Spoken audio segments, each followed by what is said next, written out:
అందరికీ నమస్కారం అండి. పద్మశ్రీ డాక్టర్ భానుమతి రామకృష్ణ గారి అత్తగారి కథలు. అత్తగారు కూర్మా అవతారం.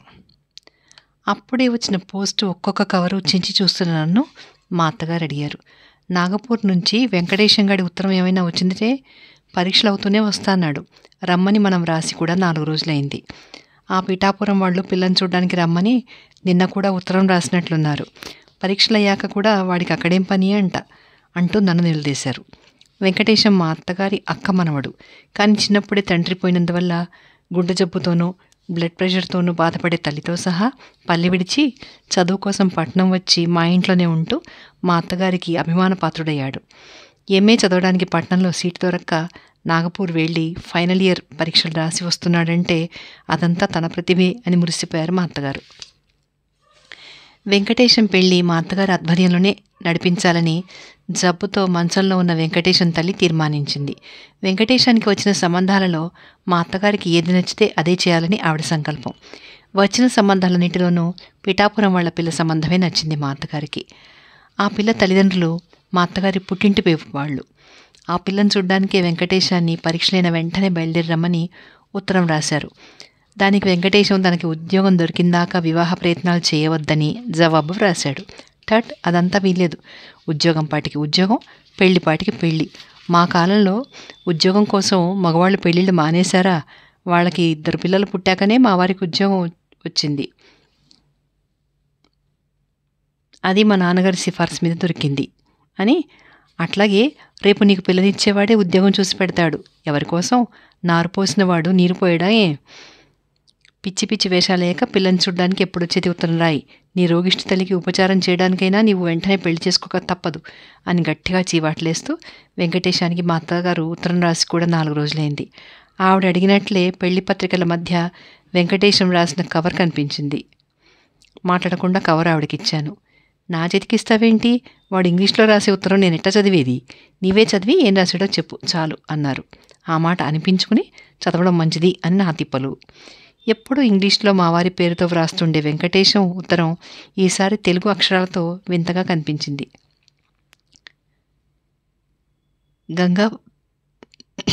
గంగా భారతి అమ్మమ్మ గారికి, మల అమ్మకు నమస్కారాలు. పక్కున నవ్వారు మా అత్తగారు. ఓరి అప్రాచ్యుడా, గంగా భారతి అమ్మమ్మ ఏమిటే? మల అమ్మ ఏమిట్రా? గంగా భాగీరథి సమానురాలు, మహాలక్ష్మి సమానురాలు. వీటికొచ్చిన తిప్పలా? సమానురాలకు సంతకం పంపాడే.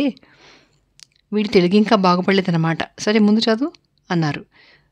ఇచ్చట నా శరీరం బాగుంది, అచ్చట మీ శరీరాలు మరశ్రీ మామగారి శరీరం బాగుండాలి. మళ్ళీ విరగబడినవారు మా అత్తగారు.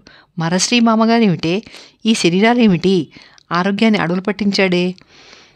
నా పరీక్షలు అయిపోయాయి. ఈ వారంలో అక్కడికి వస్తాను. అమ్మమ్మ కూడా వస్తేనే పెళ్లి చూపులకు వెళతాను. పక్కున నవ్వారు మళ్ళీ మా అత్తగారు. పిల్ల చూపులేమిటి? పెళ్లి చూపులు కాదు, పైగా నన్ను రమ్మంటాడేమిటి కూడా? ఇంకా ఏం రాశాడేమిటి అన్నారు. చిరంజీవి అత్తగారికి నమస్కారంలో. అల్లుడిని అడిగాననుడు. పిల్లను నేను చూసి నేను పిల్ల సంప్రదించుకున్న తర్వాతనే పెళ్ళి. పిల్ల మనసు నాకు, నా మనసు పిల్లకు. ఇంకా చదవడం నా వల్ల కాలేదు. ఆమె చేతికి ఇచ్చేశాను.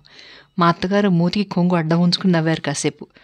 వెంకటేశం ఊరు నుంచి వస్తూనే తిథి, వారం, నక్షత్రం, తారాబలం, చంద్రబలం, రాహుబలం, వర్జ్యం, గుళిక, యమగండం, యోగం అన్నీ స్వయంగా పంచాంగంలో చూసి మర్నాడే బాగుందని తీర్మానించారు మా అత్తగారు. తనొక్కడే వెళ్ళగలను అన్నాడు వెంకటేశం. వెంకటేష్ తల్లి కూడా మా అత్తగారినే కూడా వెళ్ళమని పట్టుపట్టింది. విధిలేక మా అత్తగారే వెంకటేశంతో పెళ్లి చూపులకు వెళ్ళడానికి నిశ్చయించుకున్నారు. బయలుదేరే ముందు శకునం విషయంలో చాలా జాగ్రత్తగా ఉండలేవు అంటూ నన్ను హెచ్చరించారు మా అత్తగారు. ఇంట్లో పనిచేసే విధవావిడ ఆ సమయానికి సరిగ్గా ఎదురు రాకుండా చూడాల్సిన బాధ్యత నా మీద ఉంచారు. అంతేకాకుండా పక్కింటి పార్వతమ్మ గారిని నేను రమ్మన్నానని కబురెట్టవే, మేము బయలుదేరే సమయానికి ఎదురొచ్చినట్టు ఉంటుంది, నేను వెళ్ళొస్తానని చెప్పినట్టు ఉంటుంది, పండులాంటి ముత్తైదువ అన్నారు. సరిగ్గా మా అత్తగారు బయలుదేరే సమయానికి పార్వతమ్మ గారికి కబురు పెట్టాను. మా అత్తగారు అర్జెంటుగా రమ్మంటున్నారని. పార్వతమ్మ శకునం కోసం మా అత్తగారు వెంకటేశాన్ని హడావిడి పెట్టి కారులో కూర్చోబెట్టారు. అందరికీ వెళ్ళొస్తానని చెప్పారు. పిల్లను చూసి అన్ని వివరాలు వెంటనే జాబు వ్రాస్తానని చెప్పారు. కారు బయలుదేరి గేటు దాకా వెళ్ళింది. పార్వతమ్మ కోసం తొంగి చూశాను. మా అత్తగారు ఇంకా ఎదురు చూస్తూనే ఉన్నారు. మంచి పట్టనామాలతో చేతిలో కూరల సంచితో సహా మా వంట ఆచార్యులు ఎదురయ్యారు. ఆ సమయంలో మా అత్తగారి అవస్థ ఎలా ఉందో తెలియలేదు, కానీ కారు మాత్రం తక్షణం వెనక్కి తిప్పేస్తారేమో అనుకున్నాను. కానీ ఆచార్యుల వెనకనే పార్వతమ్మ గారు కూడా ఎదురయ్యారు. ఆచార్యులు పిల్లిలాగా మా అత్తగారి ఎదుట పడకుండా జారుకున్నాడు. కారు నిలిపి పార్వతమ్మతో వెళ్ళొస్తాం అని చెప్పి, కాస్త ముందు రాకపోయావా అంటూ సణిగారు మా అత్తగారు. ఇంకా తను మరీ శకునం చూస్తూ ఉంటే వెంకటేష్ బుద్ధి మారుతుందేమోనని స్టేషన్కి వెళ్ళారే, కానీ లేకపోతే తక్షణం కారు దిగి కాళ్ళు కడుక్కుని ఆ రోజుకు ప్రయాణం మానేసేవారే ఆచార్యులు వచ్చినందుకు. మా అత్తగారి ఉత్తరం కోసం ఎదురు చూసాం. 3వ రోజు వచ్చింది. మా అత్తగారి స్వహస్తాలతో రాసిన ఉత్తరం. చిరంజీవి సౌభాగ్యవతి కుమార్తెను, చిరంజీవి సౌభాగ్యవతి కోడల్ని ఆశీర్వదించి మన వాళ్ళ ఇంట్లోనే దిగాం. నన్ను చూసి వాళ్ళందరికీ ప్రాణాలు లేచొచ్చాయి. నిన్ననే పిల్లని చూసొచ్చాం. పిల్ల వాళ్ళ ఇల్లు చాలా ఫ్యాషన్గానే ఉంది. బయట నుంచి తీరా లోపలికి చూస్తే ఇల్లు శుభ్రంగా లేదర్రా. ఎక్కడి వస్తువులు ఎక్కడే పడున్నాయి. ఇల్లంతా చూశాక ఇల్లాల్ని చూశాను. ఆ ఇల్లాలు కదిలే పరిస్థితులు లేదు పాపం. అంటే జబ్బు కాదు, ఓ పెద్ద పీపాకి మళ్ళీ పైనుంచి కిందికి ఒకటే లావు. ఆవిడ ఇంటి పనులు ఎన్నడూ చేసినట్లు లేదు. ఇంటి యజమానే ఎదురొచ్చి మమ్మల్ని లోపలికి పిలిచుకెళ్ళి కూర్చోబెట్టి చాలా మర్యాద చేశాడు. కానీ ఆయన అవస్థ కూడా అదే. గంటకొక అడుగు వేస్తూ అతి నిదానంగా నడుస్తాడు. వల్ల మారిన పొట్ట, పైగా పొట్టి. మన వంటింటి దగ్గరుండే పెద్ద గంగాళంలా ఉన్నాడు పాపం. వీళ్ళిద్దరినీ చూసి నాకు కాస్త గాబరా కలిగింది. పిచ్చాపాటి మాట్లాడిన తర్వాత పిల్లలెందరూ అని అడిగాను. ఒక కుమారుడు, ఒక కుమార్తె అని పిల్లవాడు పక్క రూంలో ఉంటే పిలిచాడు తండ్రి. ఒక గున్న ఏనుగులాగా ఉన్నాడు పిల్లవాడు. అతన్ని చూసి వెంకటేశం నా వైపు చూసి గుడ్లు తేలవేశాడు. మా అమ్మాయి అంటూ వాళ్ళమ్మ మరో లావుపాటి శరీరాన్ని ఇంకో గదిలోంచి లాక్కొచ్చింది. పిల్లని తీసుకొచ్చి ఎదురుగా చాప మీద కూర్చోపెట్టారు. సోఫాలో కూర్చున్న వెంకటేశం కెవ్వున కేకవేసి ఎగిరి అవతల పడ్డాడు. అంతా ఒక్కసారి కంగారు పడిపోయాం. పిల్లని చూసి ఇట్లా దడుచుకున్నాడేమిటబ్బా అని ముచ్చెమటలు పోసి భయంతో వణుకుతున్న వెంకటేశం దగ్గరికి వెళ్ళి ఏమైందిరా అన్నాను. రహస్యంగా సోఫా కిందకు చూపించాడు. నాకేం కనిపించలా. వాళ్ళంతా ఒక్కసారి గొల్లున నవ్వారు. దగ్గరికి వెళ్ళి చూశాను. పిల్ల ముద్దుగా పెంచుతున్న మెట్ట తాబేలుట. మెల్లగా వచ్చి వెంకటేశం కాలి బొటనవేలు కసికెన కురికింది. అసలే మన వాడికి పాకే జంతువులంటే వల్లమాలిన భయము చీదర. పైగా ఎప్పుడూ దాని నివాసం ఆ సోఫాలోనేనట. మనవాడు కూర్చోవడం దానికి సరిపోలేదు కాబోలు. అది ఇంకా పిల్ల తాబేలేట. పెద్దదైతే పిల్ల తల్లంత అయ్యేటట్టుంది దాని వాలకం చూస్తే. తాబేళ్లు బావులో ఉండడం చూశాం కానీ ఇట్లా ఇళ్లలో పెంచుకోవడం ఎప్పుడు నేను చూడలే. వెంకటేశాన్ని ఉయ్యాల బల్ల మీద కాళ్ళు పైకి పెట్టుకుని కూర్చోమన్నాను. అయ్యో అదేం చేయదండి, అదంటే అమ్మాయికి ప్రాణం. అమ్మాయినా దానికి అంతే. అమ్మాయిని వదిలి అది ఒక్క క్షణం ఉండదు. అమ్మాయి ఇలా చెప్తే అలా వింటుంది. అది ఏ భాషలో మాట్లాడినా దానికి ఇట్టే అర్థమవుతుంది. మీకు కొత్త గనక అలా ఉంది. పిలువమ్మా దాన్ని అంది కూతురుతో. ముద్దుగా పిల్లదాన్ని కూనలమ్మ అంటూ పిలిచింది. అది గుణగుణ పాకుతూ పిల్లవైపు వెళ్ళింది. కొద్దిసేపయ్యాక పిల్ల పాడడం మొదలుపెట్టింది. వెనక నుంచి నా గోచి ఎవరో లాగినట్టయింది. ఉలిక్కిపడి తిరిగి చూస్తే ఆ తాబేలే. నా చీర గోచి పట్టుకుంది. ఒళ్ళు జలధరించింది. ఏమిటి పీడా అని మనసులోనే అనుకుని మర్యాదక పైకి నవ్వుతూ మళ్ళీ చీర సర్దుకోపోయాను. వేళ్ళు కురికింది. విదిలించుకుని అవతలికి జరిగాను. నా అవస్థ చూస్తూ కూడా కదలక మెదలక రోలులాగా కూర్చుంది పిల్లతల్లి. పాపం పొట్టతో కదలలేని ఆ తండ్రే తాబేళ్లు మరో గదిలో వేసి తలుపు వేసి వచ్చాడు. ఆ గొడవలో పిల్ల ఏం పాడిందో కూడా నేను సరిగా వినలేదు. ఏదో బాగానే పాడింది మొత్తానికి. కానీ మాట మాటకి ఆయాసపడిపోయింది పాపం. పొట్ల లాంటి పిల్ల. వాళ్ళమ్మ నాన్న, అన్న తమ్ముడు అంతా గుమ్మటాల్లా ఉన్నారాయే. అదేం చేస్తుంది? ఇంతకీ ఒక్కగానొక్క పిల్ల అయినందువల్ల గారాబంగా పెంచారు, పెరిగింది. శరీరం దేవుడిచ్చేది, వద్దంటే పోతుందా? మనవాడేమో పిల్లలావు, తల్లిలావు, తండ్రిలావు, ఆ కుటుంబమే లావు, నాకు వద్దంటాడు. వాడి భయం పెళ్లి కాకముందే ఇంత లావైతే పెళ్ళయ్యాక తల్లి సైజుకు వస్తుందేమో అని. వీడి చాదస్తం మరీ మితిమీరిపోయింది. వీడే పెళ్లి కూతురు కంటే అన్యాయంగా తల వంచు కూర్చున్నాడు. వీడు పిల్లను చూడను లేదు, కానీ పిల్లే వీడిని చూసింది. ఆ తాబేలు దెబ్బతో వాడికి మతిపోయింది. పిల్లపాట వినడం మానేసి ఆ మెట్ట తాబేలు మళ్ళీ ఎక్కడ కొరుకుతుందో అని వాడి చూపంతా చుట్టుపక్కల తిరుగుతున్న తాబేలు మీదే ఉంది. పోనీ మళ్ళీ చూస్తావురా అన్నాను, మర్నాడు తీసుకెళ్దామని. అంటే రానన్నాడు. ఒళ్ళు కూడా కాస్త వెచ్చచేసింది. దడుపు జనం అనుకుంటాను. ఈ ఊరిలో దడుపు మంత్రం చెప్పి యంత్రం వేసే సాయిబు ఉన్నంట. వేయించుకొద్దామనుకుంటున్నాను ఈరోజు. మనవాడు కాస్త మకురు చేస్తున్నాడు పిల్ల విషయంలో. కానీ పిల్లది నిక్షేపం లాంటి వంశం. బాగా డబ్బున్నవాళ్ళు, అన్ని మర్యాదలు చేయగలరు. పిల్ల కూడా తెల్లగా లక్షణంగా ఉంది, లావు తప్ప. పిల్ల మన ఇంటికి వస్తూనే పని మనిషిని తీసేస్తే సరి, బూస్తున తగ్గిపోతుంది. ఆ సంగతి నేను చూసుకుంటాను. వీలైతే ముహూర్తం నిశ్చయించుకునే వస్తాను. మిగతా విషయాలన్నీ సమక్షంలో. ఇంతే ఆశీర్వచనములు. 2 రోజుల తర్వాత మా అత్తగారు వెంకటేశం బండి దిగారు. వెంకటేశం లంగడాలు చేసిన వాడిలాగా కళ్ళు మొహం లోతుకు పీక్కుపోయి కారు దిగి కాళ్ళు ఈడ్చుకుంటూ లోపలికి వచ్చాడు. హడావిడిగా కారు దిగి వస్తున్న మా అత్తగారికి ఎదురు వెళ్ళాను నవ్వుతూ. వెంకటేశానికి కాస్త దిష్టి తీయాలి, టెంకాయ కర్పూరం తెమ్మన్నారు. తెచ్చిచ్చాను. దిష్టి తీశారు వెంకటేశానికి. లోపలికి వచ్చి అన్ని వివరాలు వెంకటేశం తల్లితో చెప్పి అన్నీ అనుకున్నట్లు ముహూర్తం నిర్ణయించుకుని వచ్చామని చెప్పారు. అది 15 రోజుల వ్యవధిలోనే నిశ్చయించుకొచ్చారు. పెళ్ళి పిల్ల ఊర్లోనే కనుక అన్ని ఏర్పాట్లు వాళ్లవే కనుక మనకు అట్టే శ్రమ ఖర్చు లేకుండా అన్నీ మాట్లాడుకుని వచ్చేసానన్నారు. అన్నట్టు మన ఆవు దూడను వేసిందిటే నేను వెళ్లే ముందు నేడో రేపో వేస్తుందన్నాడే మన మీసాల నాయుడు అని అడిగారు మా అత్తగారు. ఇంకా లేదు, రోజు అట్లాగే అంటున్నాడు అన్నాను. మనం పెళ్ళికి తరలి వెళ్లేలోగా వేస్తే బాగుంటుంది. ఎన్నోసార్లుగా ఆవు దూడను వేసేటప్పుడు దాని చుట్టూ తిరిగి ప్రదక్షిణం చేయాలని అనుకుంటున్నా. ఆవు ఈనేటప్పుడు 3 ప్రదక్షిణ చేస్తే భూప్రదక్షిణం చేసినంత పుణ్యం.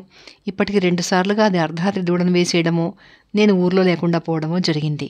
ఈసారైనా ప్రాప్తం ఉందేమో చూస్తాను అంటుండగానే పెద్దమ్మగారు వచ్చారా? ఆవు ఈ గంటలోనో ఆ గంటలోనో వేస్తుంది. ఏమిట్రా, పేడనా దూడనా?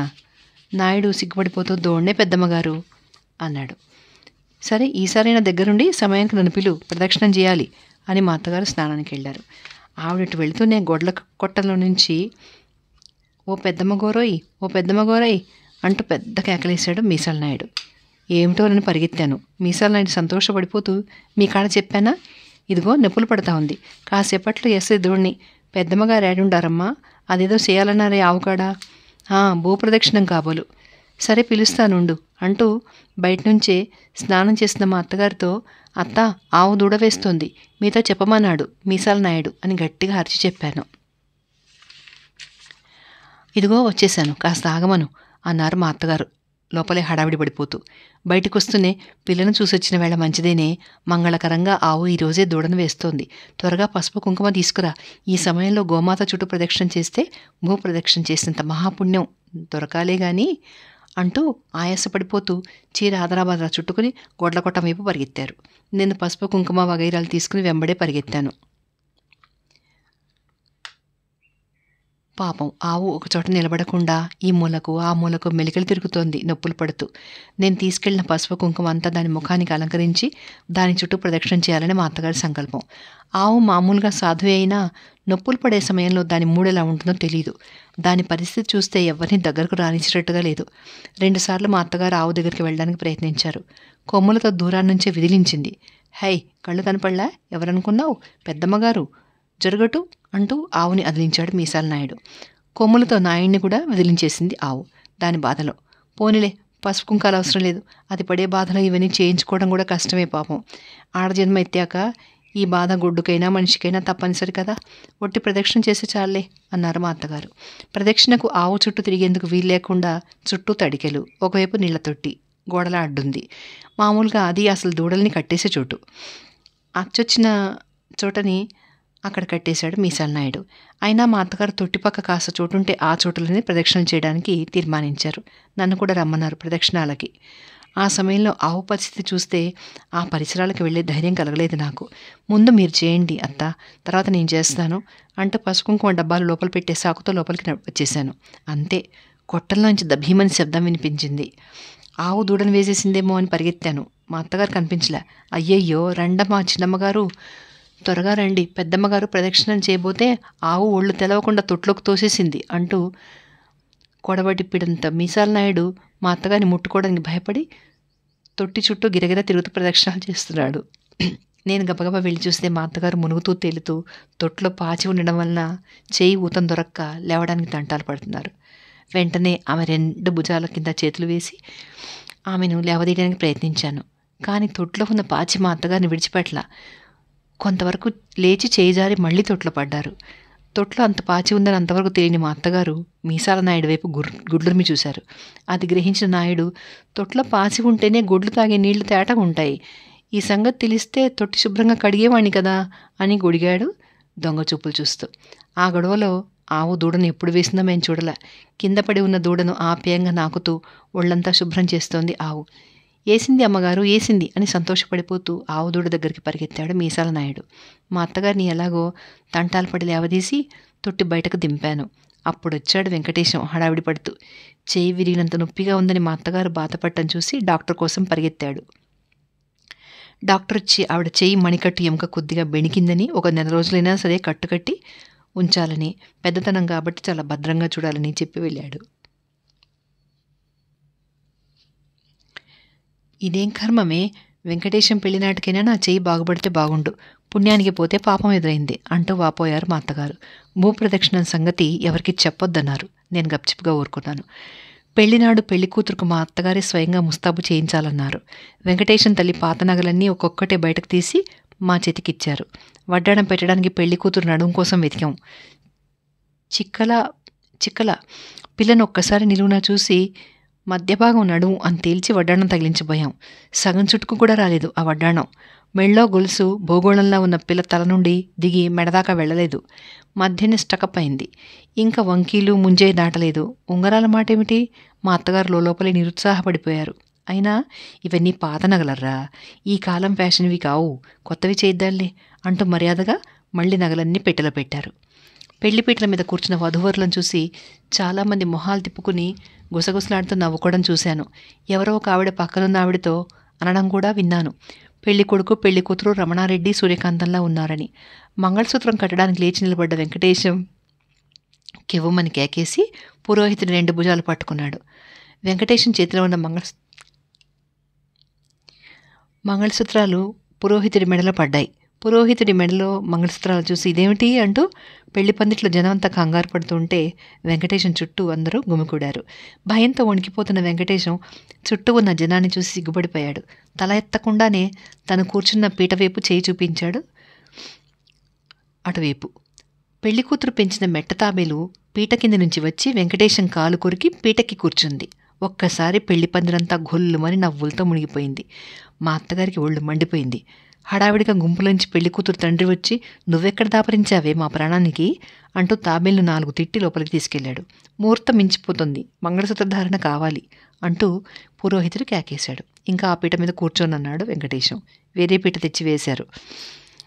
తల వంచుకుని ముసిముసి నవ్వులు నవ్వుకుంటున్న పెళ్లి కూతురు పక్కన అవమానంతో బాధపడుతున్న వెంకటేశం ముళ్ళ మీద కూర్చున్నట్లు కూర్చున్నాడు.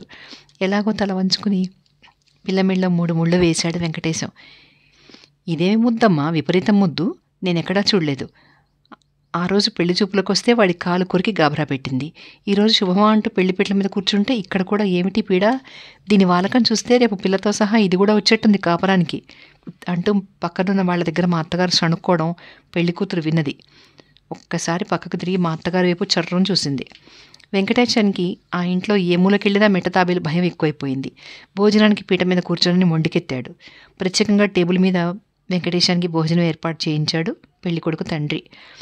అప్పుడు కూడా కుర్చీ మీద కాళ్ళు 2 పైకి తీసుకుని బాసిపట్టు వేసి కూర్చున్నాడు వెంకటేశం. పరిస్థితి పెళ్లి వాళ్ళందరికీ వేళాకోళంగా తయారైంది. శోభనం రోజు రాత్రి పెళ్లి కూతురిని వాకిలి పట్టకుండా అలంకరించి గదిలోకి పంపడానికి తీసుకొచ్చారు అమ్మలక్కలు. పెళ్లి కూతురిని బిడియంగా ఉన్న పెళ్లి కూతురిని బలవంతంగా గదిలోకి నెట్టి తలుపులు బిగించి బయట గడి వేశారు. లోపల నుంచి కేవ్వమని కేక వినిపించింది. మరుక్షణం గది తలుపులు దబదబ బాదడం వినిపించింది. అమ్మలక్కలంతా హడలిపోయి కంగారు పడుతూ గది తలుపులు తెరిచారు. ఒక్క ఊపుతో బాణంలా దూసుకొచ్చి బయటపడ్డాడు వెంకటేశం. ఏమైంది అంటూ అమ్మలక్కలంతా హడావిడి పడుతూ గదిలోకి వెళ్ళి చూశారు. ఎట్లా వచ్చిందో పందిరి మంచం మీద దర్జాగా పడుకునుంది మెట్ట తాబేలు. అంతా ఒక్కసారిగా గొల్లున నవ్వేశారు. పెళ్లి కూతురు మొహం పక్కకు తిప్పుకుని నవ్వడం మొదలుపెట్టింది. ఇదేమిటే, వెనక ప్రబంధ నాయకులందరూ హంసల్ని, చిలకల్ని, జింకల్ని పెంచి మొగుళ్లకు సందేశాలు పంపితే నువ్వు మెట్టతాబేల్ని పెంచి మొగుడిని హడలు కొడుతున్నావు, గట్టిదానివేనే అంటూ పెళ్లి కూతురి బుగ్గలు పొడిచారు అమ్మలక్కలంతా. దీన్ని ఎంత భద్రంగా గదిలో వేసి తలుపులు గడేసి వచ్చినా అమ్మాయి ఎక్కడుంటే అక్కడికి ఎట్లా వస్తుంది. పాపం అల్లుడుగారు దీన్ని చూసి హడలెత్తిపోతున్నారు. పానకంలో పుడకలాగా మధ్య దీని గొడవ ఎక్కువైంది అని విసుక్కుంటూ పెళ్లి కూతురు తల్లి తాబేలును గదిలోంచి తీసుకెళ్ళిపోయింది. వెంకటేష్ కోసం వెతికాం, కనిపించలే. ఇల్లంతా వెతికితే చివరికి విడిది గదిలో చేయి నొప్పితో మూలుగుతూ పడుకున్న మా అత్తగారి తలవైపు గోడకు ఆనుకుని బొంగమూతి పెట్టు కూర్చున్నాడు వెంకటేశం. మా అత్తగారు అదే పనిగా మెట్ట తాబేలను తిట్టిపోస్తోంది. వాళ్ళిద్దరిని చూస్తే మాకందరికీ నవ్వాగలేదు. ఎంత బ్రతిమిలాడినా శోభనం గదిలోకి పోను అని భీష్మించుకున్నాడు వెంకటేశం. తాబేలు తీసేశాం, భయం లేదు అంటూ ఎంతో నచ్చజెప్పారు అమ్మలక్కలు. ససేమిరా ఇంకా ఆ మంచం కూడా ముట్టుకొనన్నాడు. అమ్మలక్కలంతా ఒకే గోలగా నవ్వడం, వెంకటేశాన్ని ఎగతాళి చేయడం చూసి మా అత్తగారికి ఎక్కడ దీని కోపం వచ్చేసింది. ఏమిటే మీ గొడవ? వాడసలే భయపడుతుంటే మధ్యలో మీ గొడవ ఏంటి? ఎవరి భయం వాళ్ళది, ఎవరి అసహ్యం వాళ్ళది. ఆ పడక తీసేసి వేరే పడక వేయమను. ఆ మాట చెప్పడానికి బిడియపడుతున్నాడు బిడ్డ. ఈ తాబేలు పీడ ఇట్లా తయారవుతుంది అనుకోలేదు. దయ్యంలా పట్టుకుంది వాణ్ణి. చిచ్చే వెధవ పీడ అంటూ చికాకు పడ్డారు మా అత్తగారు. అమ్మలక్కలంతా తట్టి తట్టి పందిరి మంచం మీద పడకంతా మార్చి చూశారు. పూలు పన్నీరు మళ్లీ చల్లి అలంకారం అంతా ముగించేసరికి 11 దాటింది. ఇంకా భయపడుతున్న వెంకటేశానికి మా అత్తగారి నచ్చజెప్పి గదిలోకి పంపించారు. పిల్ల కాపురానికి వచ్చేటప్పుడు మెట్ట తాబేలు కూడా వస్తుందేమో, ఎంతమాత్రం వీల్లేదని చెప్పారు మా అత్తగారు వచ్చే రోజు. పిల్లకు పెంచిన ముద్దు ఉన్నా పిల్లవాడికి అసహ్యం కాబట్టి ఎంతమాత్రం ఆ తాబేలు పిల్ల వెంట రావడానికి వీల్లేదు అని పిల్ల తల్లిదండ్రుల్ని మరీ మరీ హెచ్చరించి వచ్చారు. అబ్బే, మాకు మాత్రం తెలీదా? పంపంలేండి, మీకు ఆ భయమే అక్కర్లేదు. అమ్మాయి పెంచింది గనక అలవాటు వల్ల దాన్ని వదిలి ఒక్క క్షణం ఉండదు ఆ తాబేలు. అందుకే అంత అవస్థ అయింది. అల్లుడుగారి సంగతి మాకు తెలిసిపోయిందిగా, ఇంకెందుకు పంపుతాం అంటూ హామీ ఇచ్చారు కన్యాదాతలు. పెళ్లి కూతురు కాపురానికి వచ్చిన రోజే నూతన దంపతులకు ఒక పెళ్లి ఫోటో తీయించాలని మా అత్తగారు సంకల్పించారు. మా పెళ్లి ఫోటో పక్కన వెంకటేశం పెళ్లి ఫోటో కూడా తగిలించి చూడాలని ఆవిడ కోరిక. ఆ రోజు సాయంత్రం 4 గంటలకు ఫోటో ప్రోగ్రాం ఏర్పాటు చేశారు. మధ్యాహ్నం 2 గంటలకే పెళ్లి కూతురుకు మల్లెపూలతో నిండు జడ వేయించి బెనారస్ చీర కట్టించి ముస్తాబు చేశాం. వెంకటేశం మామూలు పంజాబ్ చొక్కా వేసుకొచ్చాడు. చిచి, ఇదేం డ్రెస్రా, ఇట్లా ఫోటోలో దిగితే పెళ్లి కూతురు పక్కన పీలగా ఉండవు. వెంటనే వెళ్ళి మీ మామగారు ఈరోజు పంపిన కొత్త సూట్ వేసుకురా, ఇవాళ మంచిది కూడాను అంటూ వెంకటేశాన్ని తరిమారు మా అత్తగారు. అసలు ఫోటో తీయించుకోవడమే ఇష్టం లేని వెంకటేశం గాలి లేక ఉక్కపోస్తున్న ఆ సమయంలో సూటు వేసుకొచ్చాడు. విధి లేక ఇంటి ముందు తోటలో 2 కుర్చీలు వేయించారు ఫోటో కోసం, నూతన దంపతులు కూర్చోడానికి. అది చాలా పాతకాలం ఫ్యాషన్. ఈ కాలం వాళ్ళంతా స్టైల్గా నిలబడటమే ఫ్యాషన్ కాబట్టి కుర్చీలు తీసేయండి అన్నాడు ఫోటోగ్రాఫర్. కాస్త స్టైల్గా పోజిచ్చి నుంచా బావా అంటూ సలహా ఇచ్చాడు పెళ్లి కూతురు అన్న. బుట్టబొమ్మలా ఉన్న పెళ్లి కూతురిని చూసి నిరుత్సాహపడిపోయిన వెంకటేశం నీరసంగా నిలబడ్డాడు.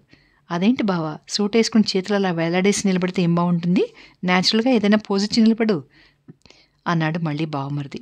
అవునరా, అట్టా దిగాలు పడతావే, దర్జాగా నిలబడు అంటూ మా అత్తగారు కాస్త హుషారుగా ముందుకొచ్చారు. లేని ఉత్సాహం తెచ్చుకుని న్యాచురల్గా నిలబడి కోటు జేబులో చేపెట్టాడు వెంకటేశం. మరుక్షణం కెవ్వున కేకేసి 2 చేతులు పైకెత్తి ఎగరడం మొదలుపెట్టాడు. అందరం అయోమయంగా చూసాం.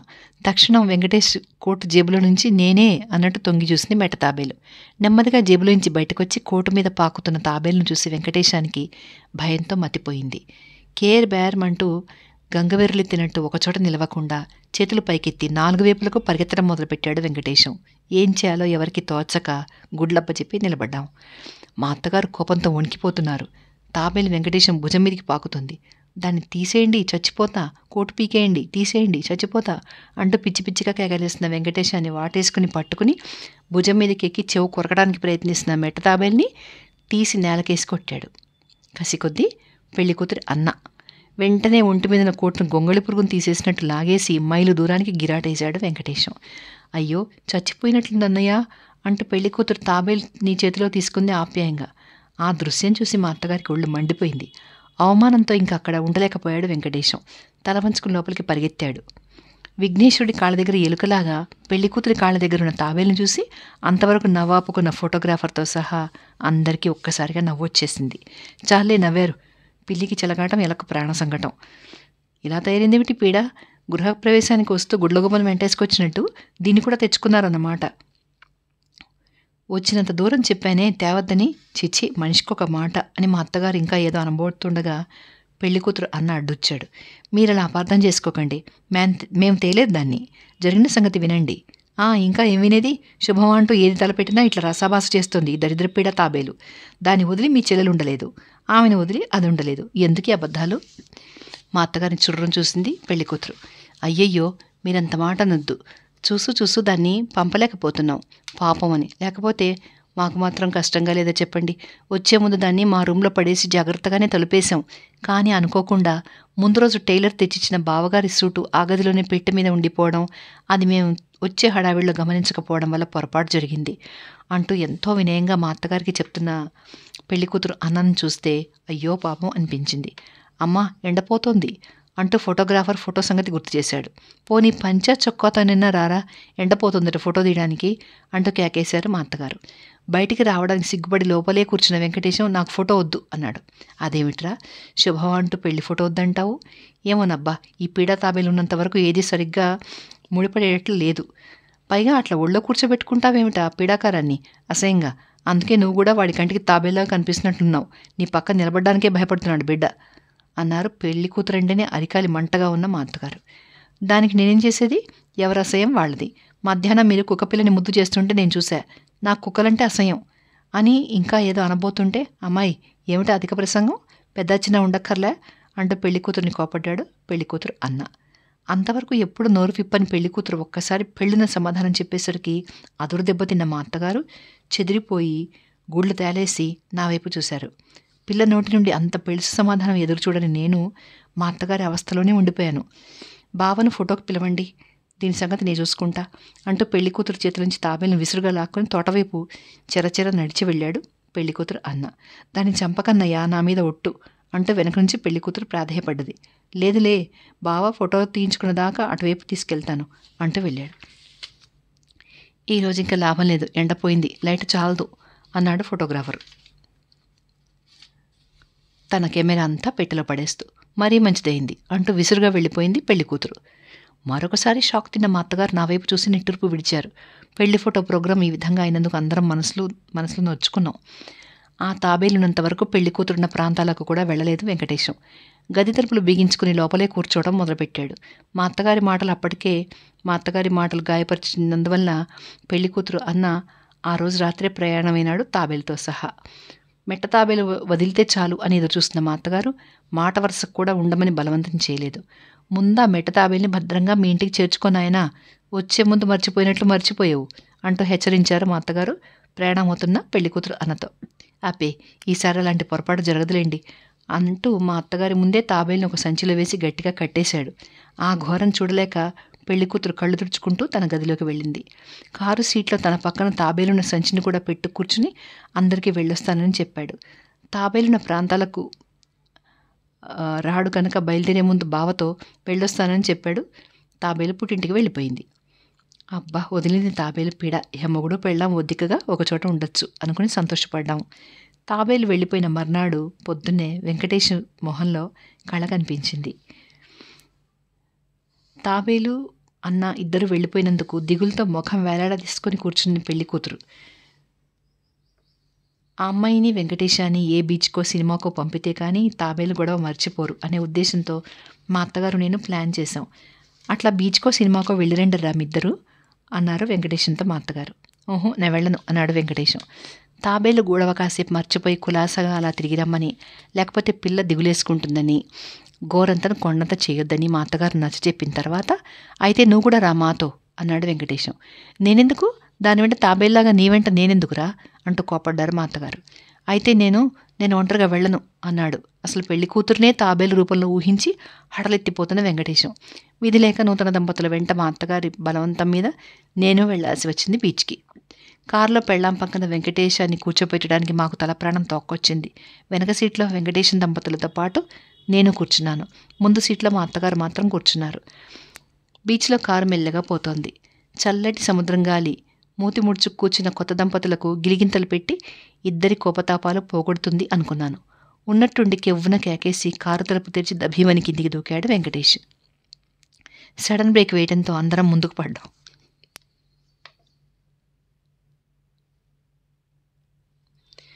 సడన్ బ్రేక్ వేయడంతో అందరం ముందుకు పడ్డాం. ఒక్కసారిగా మా గుండె జారినట్లు అనిపించింది. వెనక వచ్చే కార్లన్నీ కూడా సడన్ బ్రేక్తో కీచుమని శబ్దం చేసుకుంటూ ఆగాయి. వెనక్కి తిరిగి చూశాను. వెంకటేశం పడ్డ చోట జనం చేరారు. ముందుకు పట్టంతో తలకు కాస్త దెబ్బతగిలిన మా అత్తగారు తెప్పరిల్లి వెంకటేష్ కోసం కంగారు పడుతూ కారు దిగి గుంపు చేరిన చోటికి పరిగెత్తారు. ఆమె వెనకాలే డ్రైవర్ కూడా పరిగెత్తాడు. నాకు సడన్గా అనుమానం కలిగి పెళ్లి కూతురు పక్కన వెంకటేశం కూర్చున్న చోట్లోకి తొంగి చూశాను. నా కళ్ళను నేనే నమ్మలేకపోయాను. మెట్ట తాబేలు సీటు వెనక నుంచి వచ్చి వెంకటేశం తొడ కొరికినట్టుంది. దర్జాగా పెళ్లి కూతురు పక్కన కూర్చుంది. ఇంకా దీన్నేం చేయడం? పెళ్లి కూతురు ఓవైపు కళ్ళనీళ్ళు పెట్టుకుంటూనే మరోవైపు దాన్ని చూసి నవ్వుతుంది. మా అత్తగారు చూస్తే ప్రమాదమే. వెనక్కి తిరిగి చూశాను. వెంకటేశం లేచి నిలబడి మోకాళ్ళు మోచేతులు దులుపుకుంటూ మా అత్తగారితో ఏదో చెప్పి ఆమె ఇంకా ఏమో చెప్తున్నా వినిపించుకోకుండా గబగబా బీచ్ ఇసుకలోకి నడిచి వెళ్ళాడు. మా అత్తగారు ఒక్క ఊపులో కారు దగ్గరకు వచ్చారు. సరే గాని నీకు ఇదేం బుద్ధి? ఎంత పెంచి ఎంత ముద్దు అయినా నీ మొగుడికి ఇష్టం లేదని తర్వాత కూడా దాన్ని వదిలిపెట్టనంటావేమిటి? అన్నతో పంపినట్టే పంపి కారులో వదిలి వెళ్ళమన్నావా? చచ, ఎరక్కపోయి వాడి గొంతు కోశాను.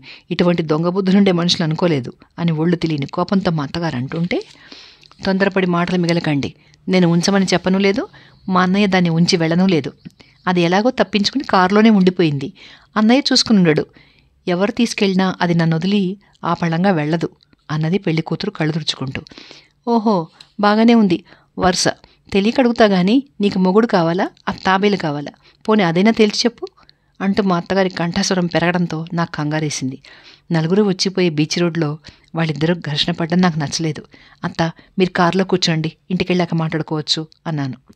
ఇంకా చూస్తూ చూస్తూ ఎట్లాగే ఈ తాబేలు పీడాని ఇంటికి తీసుకెళ్ళడం? ఇహ ఇదుందంటే వాడు ఇంటికి కూడా రాడు. వాడికి ఎంత భయం అసహ్యం లేదే అట్లా ప్రాణాలకు తెగించి కారులోంచి దూకుతాడు? ఇంగితం ఉండక్కర్లే. కారు నెమ్మదిగా పోతుంది కనుక కాస్తలో గండం తప్పింది. లేకపోతే ఏమై ఉండేది? అసలు వాళ్ళ అమ్మా నాన్న వాళ్ళని వచ్చి సంగతి ఏంటో తేల్చుకోమని చెప్తాను. ఇహ ఊరుకుంటే లాభం లేదు అంటూ ముందు సీట్లో కూర్చుని తలుపు విసురుగా లాగి వేసుకోవడంతో మా అత్తగారి ఎడం చేయి తలుపు సందులో ఉండిపోయింది. బయటకు కనిపించకుండా కాసేపు బాధపడ్డారు. కోపంతోనూ అవమానంతోనూ లోపలే ఉడికిపోతున్న పెళ్లి కూతురు తన పక్కనున్న తాబేలును తలుపు తీసి కసికొద్దీ రోడ్డు మీదకి విసిరికొట్టి 2 చేతులతోనూ మొహం కప్పుకుంది. ఓవైపు అయ్యో పాపం అనిపించినా అప్పటి పరిస్థితి తలుచుకుని బ్రతుకు జీవుడా అనిపించింది. అత్త తాబేలును పారేసింది, ఇంక మనం ఇంటికెళ్ళొచ్చు అన్నాను. చేయి నొప్పితో బాధపడుతున్న మా అత్తగారు సంతోషం అన్నారు వెనక్కి తిరిగి చూడకుండానే. కారు కదిలింది. కొత్త దంపతుల ప్రణయ కలహాలకు అందరి మనసులు బాధపడ్డాయి. ఇంటికి వస్తూనే టెలిగ్రామ్ ఉండడం చూశాను టేబుల్ మీద. తీరా చూస్తే పెళ్లి కూతురు అన్న ఇచ్చాడు. తాబేలు తప్పించుకుందని, చిక్కితే చంపేయమని. నవ్వొచ్చింది. మా అత్తగారికి చెప్పాను టెలిగ్రామ్ సంగతి. ఆ గురించి లేకపోయాడు చవట అంటూ విసుక్కున్నారు. 10 గంటలకు చేతులకు కాళ్లకు కట్లు కట్టుకుని టాక్సీలోంచి దిగాడు వెంకటేశం. వెంకటేశం వస్తూనే ఎర్రనీళ్లు చుట్టుపోయమన్నారు మా అత్తగారు. ఎర్రనీళ్లు దిష్టి తీసిపోసి తాబేలును బీచ్ రోడ్లోనే పారేసి వచ్చామని కూడా చెప్పాను. బాగా అలసిపోయిన వెంకటేశం విరక్తిగా ఒక పొడి నవ్వు నవ్వి కాళ్ళు ఈడ్చుకుంటూ తన గదిలోకి వెళ్ళాడు. ఒంట్లో బాగలేదని పాలు పలహారం ఏదీ వద్దని ములుగుతూ పడుకున్నారు మా అత్తగారు. ఇంకోవైపు ఆకలి లేదని అన్నం తినకుండా కళ్ళనీళ్ళు పెట్టుకుని కూర్చుంది పెళ్లి కూతురు. అదేం బాగలేదని, అట్లా కళ్ళనీళ్ళు పెట్టుకోవడం మంచిది కాదని కాసేపు నచ్చజెప్పి వెంకటేష్తో పాటు పెళ్లి కూతుర్ని కూడా భోజనానికి కూర్చోపెట్టేసరికి తాతలు దిగొచ్చారు. రాత్రి 11 గంటల ప్రాంతాల్లో బయట పోర్టికోలో ఆగి ఉన్న కారు దగ్గర ఇదేరా, ఈ కారే అంటున్న మాటలు వినిపించాయి. బయటకెళ్ళి చూస్తే ఎవరో 2 మగవాళ్లు కారు దగ్గర నిలబడ్డారు నంబర్ చూస్తూ. ఎవరు ఏమిటి అని విచారించాను. ఇది మీ కారే కదండి అన్నారు వచ్చిన వాళ్ళు. అవునన్నాను. ఏం లేదు, ఇందులోంచి తాబేలు కింద పట్టడం వెనక కారులో వస్తున్న మా ఆఫీసర్ గారు చూశారు. మా కారు ఆపి దీన్ని పట్టుకునేలోగా మీ కారు చాలా దూరం వెళ్ళిపోయింది. ఇంకాస్తైతే లారీ కింద పడేదే తాబేలు. అయినా చావదంటారనుకోండి. మీ కారు నెంబర్ నోట్ చేసుకున్న మా ఆఫీసరు మీ అడ్రస్ కనుక్కుని దీన్ని మీకు అప్పగించడమన్నారు. ఇదండి, తీసుకోండి అంటూ చేతిలో ఉన్న తాబేలు సంచిని నాకు ఇవ్వబోయారు. చచ్చర్న దేవుడా అనుకున్నాను. కాస్తుండండి, మా అత్తగారిని కనుక్కోవాలి అంటూ లోపలికి పరిగెత్తాను. తాబేలు గొడవ వదిలిపోయింది కదా అని సంతోషిస్తూ నూతన దంపతులు 2 మేడ మీద గదిలోకి పంపి 10 నిమిషాలన్నా కాలేదు. ఇది మళ్లీ వచ్చిందని తెలిస్తే వెంకటేశం అక్కడి నుంచే దూకుతాడేమో అని భయం వేసింది. మా అత్తగారి చెవిలో రహస్యంగా చెప్పాను తాబేలు మళ్లీ వచ్చిందని. మా అత్తగారు చివాన లేచి నిలబడ్డారు. ఓసి దీన్ని తగలయ్యా, ఇది మనల్ని వదిలేటట్టు లేదే, ఇదేదో దయ్యమో ఏమో, ఉండు దీని ఇట్లా కాదు అన్నట్టు పిల్ల చూసిందా వచ్చిన వాళ్ళని అన్నారు మెల్లగా. లేదు అన్నాను. వెంకటేశం? వాళ్ళిద్దరు మేడ మీద ఉన్నారు అన్నాను. అయితే నువ్వు గప్చిప్గా ఊరుకో, గుట్టుగా నేను చేయాల్సిందేదో చేసేస్తాను అంటూ బయటికెళ్ళి వాళ్ళ దగ్గర నుంచి తాబేలున్న సంచిని తీసుకున్నారు మా అత్తగారు. మర్నాడు మా అత్తగారికి ఒళ్ళు తెలియని జ్వరం తగిలింది. గంటకు జ్వర తీవ్రత ఎక్కువ కావడం మొదలుపెట్టింది. మా అత్తగారికి ఎప్పుడైనా జ్వరం వస్తే పిచ్చి పిచ్చిగా మంగళహారతులు, అప్పగింత భజన పాటలు పాడడం ఆవిడకి అలవాటు. కానీ ఈసారి కొత్తగా కలవరింతలు మొదలుపెట్టారు. అదుగో తాబేలు, ఇదిగో ఇటు వస్తుంది, దాన్ని పట్టుకో, అబ్బాయి ఎంత పెద్ద తాబేలే, గుడ్లురుముతోంది, ఓయమ్మ చచ్చానేవ్ అంటూ మంచం మీద నుంచి కిందకి దొరలపోయారు. పక్కనున్న నేను పట్టుకున్నాను. ఇదేమిటి నాకు కంగారు పట్టుకుంది? నాకంటే భయస్థుడు వెంకటేశం. అప్పుడే వచ్చి వెళ్ళిన డాక్టర్ కోసం మళ్ళీ పరిగెత్తాడు. కాళ్ళ దగ్గర కూర్చున్న వెంకటేశం తల్లి, పెళ్లి కూతురు అయోమయంగా నా వైపు చూశారు. డాక్టర్ వచ్చి మరేం భయం లేదని, మామూలు జ్వరనని, ఏదో మెంటల్ షాక్ వల్ల కలవరిస్తున్నారని, దానికి తగిన ట్రీట్మెంట్ ఇవ్వచ్చని చెప్పి వెళ్ళిపోయాడు. డాక్టర్ వెళితేనే మా అత్తగారు నన్ను దగ్గరికి పిలిచారు. వెండి తాబేలు ఒకటి చేయించి పూజలో పెట్టాలి, ఆ సంగతి ఎవరికీ తెలియకూడదు అన్నారు. అలాగే నేను వెంటనే వెండి కొట్టుకు కబురు పంపించి మెట్ట తాబేలు సైజు వెండి తాబేలు తయారు చేయమని ఆర్డర్ ఇచ్చాను. ఏమిటి అని వెంకటేశం తల్లి వెంకటేశం అడిగారు. ఏమీ లేదు, వెంకటేశ్వర స్వామికి ముడుపు కట్టమన్నారు అన్నాను. సాయంత్రానికల్లా జ్వరం తిరుగుమొహం పట్టింది. ఆఫీస్ నుండి వచ్చిన మా వారితో మా అత్తగారు మామూలుగా మాట్లాడడం చూసి నా మనసు తేలికైంది. ఆ తర్వాత వారం రోజులకంతా వెండి తాబేలు రావడం, మా అత్తగారు దాన్ని పూజలో పెట్టి దానికి ఒక ప్రత్యేక స్థానం ఇవ్వడం జరిగింది. వెండి తాబేలు ఎందుకు చేయించాల్సి వచ్చిందో అప్పటికీ ఇప్పటికీ నాకు మా అత్తగారికి తప్ప మూడో వాళ్ళకు తెలీదు. అదొక చిదంబర రహస్యంగా ఉండిపోయింది. మొత్తానికి మా అత్తగారి పూజకు పాత్రమై మా ఇంటి ఇలవేల్పుల జాబితాలోకి ఎక్కింది మెట్ట తాబేలు. ఇంతటితో ఈ కథ సమాప్తం.